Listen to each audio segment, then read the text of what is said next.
me to cut you off. I see some of y'all pictures and stuff too. That's why I know that it's deeper than what people really know like that. Man, since 3 years old, man. You know what I'm saying? So, he's family, and he took me under his wing. He was the one that actually noticed my talent early, since 7 years old. Okay. I was taught by his brother how to scratch, and he taught me how to DJ. Oh, dope. And then once I caught on pretty quick, I learned pretty quick. And once I did, that's what I wanted to do, was be a DJ, you know what I'm saying? And, hanging out with my cousin every day, you know what I'm saying? Like, right. And once he got into music and blew, he took me with him. You know what I'm saying? How could you, not love a person like that? Yeah. You know what I'm saying? Yeah, man. And help me cultivate my talent. Because he was one of the first guys to see it. He was the first person to see it. Was he the first your professional release? Was it with Hev, or who was your first professional? Yeah, it was with Hev. It was me co-producing on the Big Time album. That was when I first seen my name on as credited on anything. So. Yeah. He didn't have to do that, but he did that. You know what I'm saying? Like, the music business is tricky. You know what I mean? Right. And once I saw that, I was like, man, it was like, I couldn't believe it. You know what I'm saying? I know that was. And it was like my dream. He helped my dream come true. That's dope, man. Heavy D, man. Wow, man. That's all I got to say, man. He's just a phenomenal MC. And the thing that really killed him when he did he do a whole reggae album, correct? Didn't he do that reggae album? Yeah. Man, when he killed that, man, I was like, yo. Just how dynamic he was, just flipping it. I mean, of course, he has Jamaican background as well, but how he flipped it to where he was up there with the top guys, just like killing them right off the gate, just right off initially. It was so dope, man. Yeah, man, definitely, man. I was, I really, really, really, really, really, really miss him. You know what I'm saying? You do, man. You sound like it too, man. So, but it is, what it is. I know he's here with me. I know in spirit, and, he keeps me going and tells me never to quit. And that's the words I remember, and also to be inspired. So I just walk with that.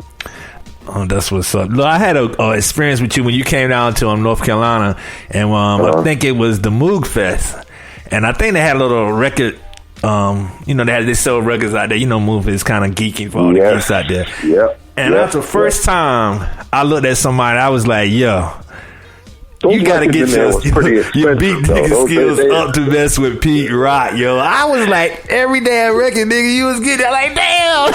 Yeah, man. Them records in there was kind of overpriced, though. It was a little. They gonna give you the show price and stuff like that. Because I was looking at those records and I'm like, I got these same records for cheaper. Oh, really? And these dudes are selling these albums for like $100. Yeah, I was peeping it out. Some I seen for $200. I'm like, what? Come on, man. But that was the first time I experienced. I said, you see Big Dick, and I dig with all the guys, but that's the first time I looked at somebody who was like, all right, everything, give me this, give me that, give me this. And I was like, yo, exactly, man. It was dope. Exactly. So how many? Okay, I know you can't count your records right now, but how many? I know I heard Mad Lib say he probably has over 3 tons. Well, how many records you think you got? I'm probably like 2 tons. Golly, 2 to 3 tons.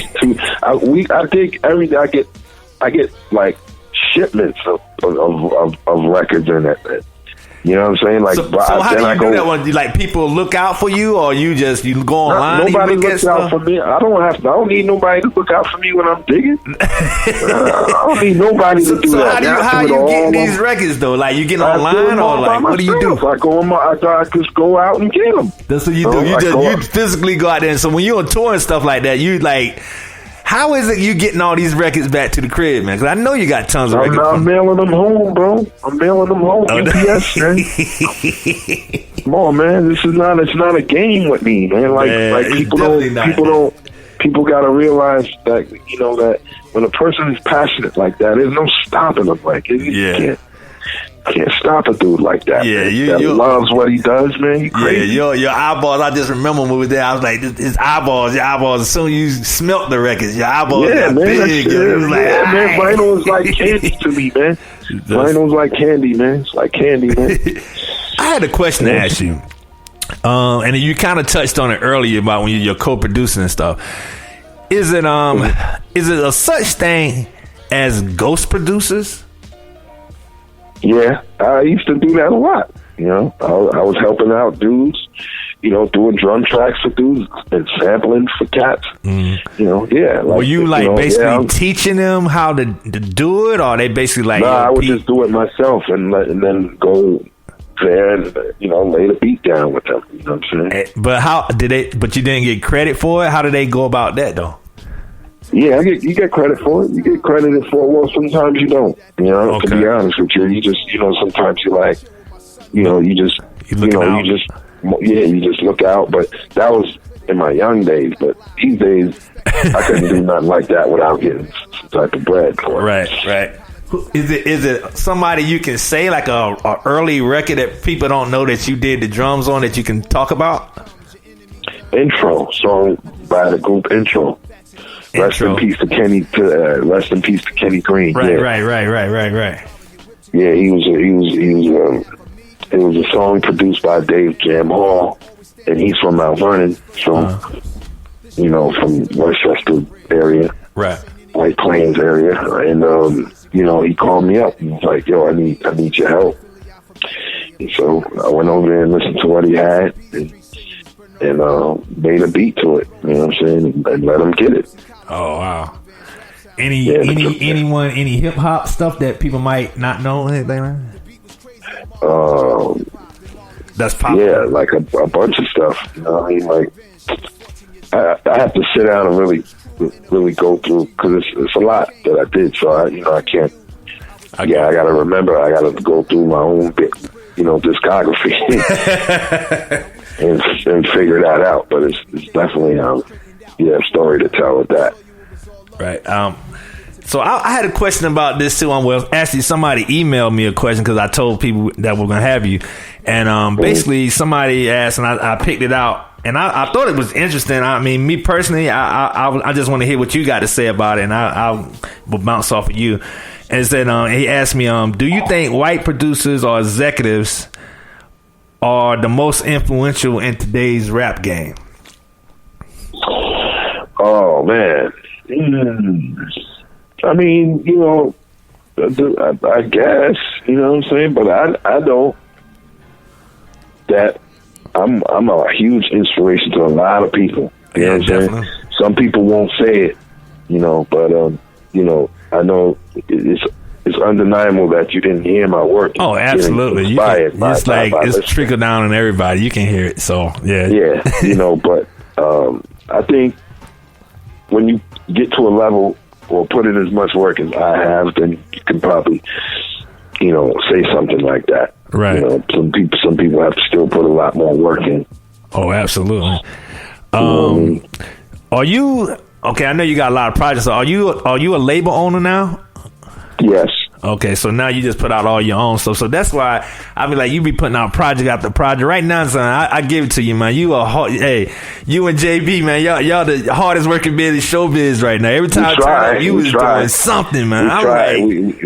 We tried, man. It's a lot of politics, you know what I'm saying? But that the passion overrides all of that. You know what I'm saying? Yeah. And when you love what you do, it overrides anything negative.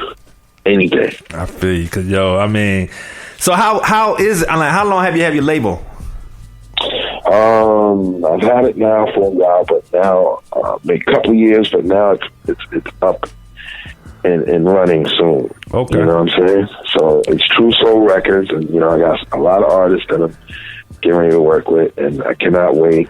And it's going to be so exciting to hear good music again, at least coming from where I'm sitting. You know what I'm saying?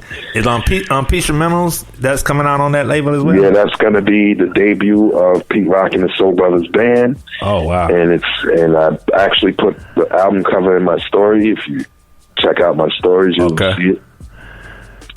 Dope. And yeah, This is the one where I debuted the band, the live band I had. And then y'all been touring. Y'all been touring and stuff too with this, right? Yeah, we haven't toured, but we've done shows around, New York. Yeah, I think I heard some of your Instagrams on them boys be killing it, yo. Yeah, man. So we funky, man. Y'all funky as hell, yo. I gotta get Peace Mentals 3 is nothing but them. Just playing my beats over. Yeah. Do you have a release date for that yet? Around not yet, but I'll have one for you soon. It'll be soon, and then. Camp Low album that I did, 80 Blocks. Yeah, I just listened to that, and I listened to some of that today. Yeah, it's pretty dope too. Yeah, it's coming out on vinyl now. So. Oh, dope! That's real dope.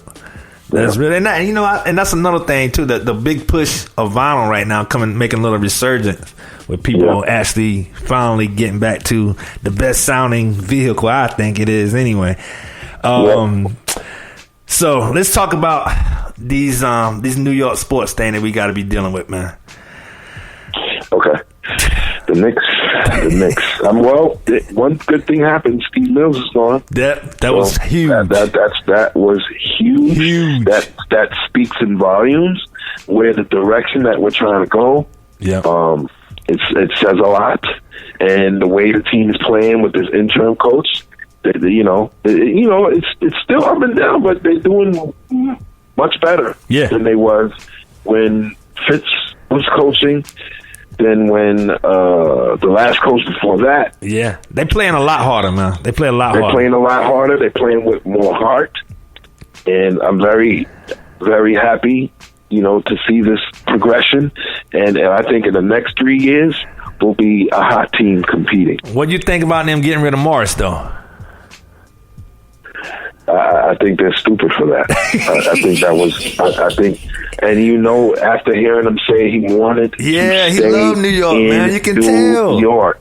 He loved New York, man. You know what, man? People are evil, man. That's what I'm saying about the NBA, man. I don't like that, man. You gotta let players stay where their heart is at, man. Yeah. Because that's how you win, man. Stop taking them away from that, man. He was going to be. He was a good player for us. He was going to be our new era Oakley, yo. He was going to be our new era player for us. And someone out there does not want us to win, man. And that shit pisses me off. Well, we know one of them up there, the big boy. We keep selling out the Garden every damn time. He don't give a shit no more, man. You know what I'm saying? Dolan is like charts. I don't know, man. People don't like Dolan. No players want to play for the Knicks because of him. It's just a mess. It's a mess right now, man. I don't know, but I think we also got. I thought Dennis Smith was gonna be a lot better. I know he heard going through some personal stuff, man, but he just a disappointment like crazy, yo. Yeah, and it's like, why wait till you get on the Knicks for this? I mean, when we picked him up, I said this gonna help us at that guard. We had what's his name? Homie that was on the Chicago Bulls that played for us. Yeah, Pettis, yeah. What's his name? Peaches or something like that. Peaches or no. He's a known dude that played for the Bulls. Light skinned dude. D Rose. No, D Rose. Yeah, we had him. Yeah, he's a good player. We had him, and somehow Knicks found a way to screw that up. Yeah. Now he's going to be on the Lakers, and he's going to win a chip, man. They picked him up. The Lakers picked him up. Yeah. Oh shit! I ain't even hear that today, man. That's crazy. They about to act up, man. Come on, man. It's about to be. They about to act up. They trying to win something, man, and that's what I'm saying with these Knicks. They're not doing that. They're not picking winners. And when they do pick the winners, somehow the winners ain't on the same page. I don't know. I think not moving the it's ball the coach. With the coach, and right now, New York always had a good point guard, and right now that point guard position is horrible, man. We can't get shit going, man. We can't recruit a dope player, man. Nah, we can't. And I mean, I don't know. I guess right now, the only thing we can do right now is draft well, and the draft's even been kind of whack. Trying to get people that we want. It has been. I mean, we passed up on some people too that we damn sure shouldn't have passed up on. But I don't understand. That's who Mills. Is the that person. was Mills. Now that was Mills. Yeah, that Mills had a lot to do with that shit. But who is the person doing that? Who's the person that's not nice at drafting? Who's the person that's not picking the right players? I don't know. I mean, the word on the street was Mills doing all the scout